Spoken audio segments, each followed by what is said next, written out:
Salut internaute, comment ça va? Je te retrouve aujourd'hui pour un petit bullet journaling du mois d'octobre.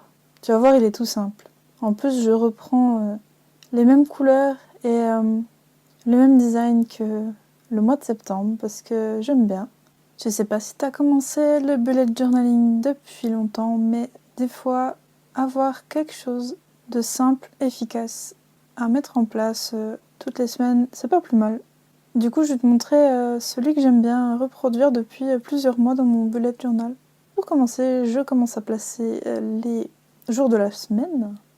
Et après, je me fais une petite grille de 6 par 5 carreaux avec les coins arrondis. Et je peux te dire que ce petit calendrier du mois, je le travaille depuis un moment.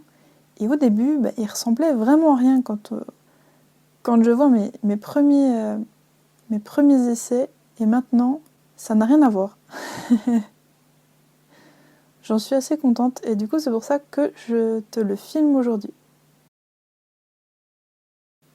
À côté du petit calendrier récapitulatif du mois, je mets aussi les numéros de semaine. Ça m'est utile car je dois faire des articles tous les mois et je me suis fixé comme objectif d'en faire à peu près un par semaine. Du coup je les liste sur le côté.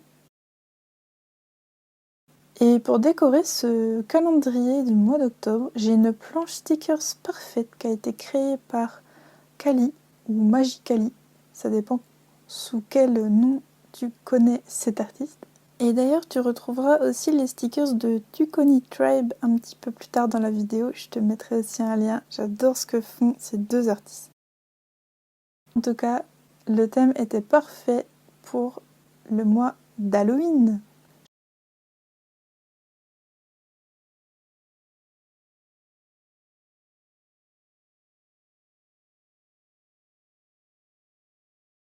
Je me suis même amusée à couper le haut de la planche stickers pour en faire un autre stickers. Et ça fait une jolie en-tête pour la page d'après, qui sera une page de notes. En fait, je sais déjà ce que je vais écrire là-dedans. Ça va être le récapitulatif des dépenses du projet Ulule Défi Stop Pub 2021. Si tu veux en savoir plus, je te mettrai un petit lien sous la vidéo.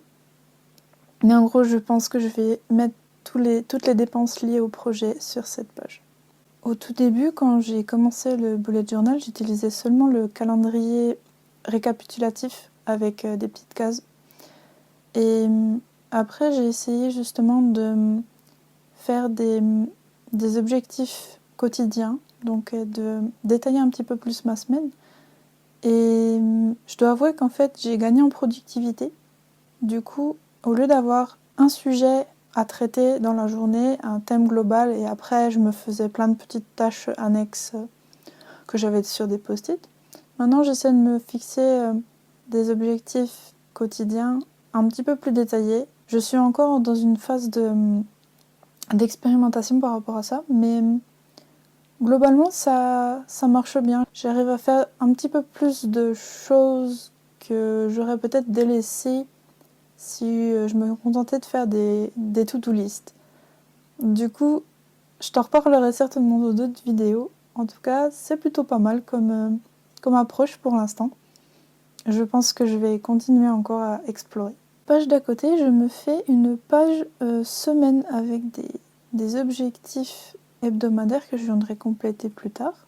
Mais en gros, tu retrouves lundi, mardi, mercredi, jeudi et je compile les 3 derniers jours pour justement alléger un petit peu le week-end. Je me mets quand même des objectifs, mais je les étale généralement. Puis en plus dans la semaine, généralement, il y a 2-3 trucs que j'ai pas le temps de faire, donc j'essaie de les faire le week-end. Mais bon, des fois, j'y arrive pas, hein, j'avoue. Et du coup, je remets le numéro de la semaine correspondante pour une fois sur la page. Donc là, c'est semaine 42. Et du coup, voilà, je me suis fait la fin du mois avec des pages semaines. Et je t'ai laissé aussi mes expérimentations au niveau des stickers parce que j'en ai coupé pas mal au montage, mais je teste pas mal d'emplacements parfois avec les stickers avant de les poser et des fois je les retire. Donc je trouvais intéressant de te montrer au moins une ou deux fois ce que ça peut donner.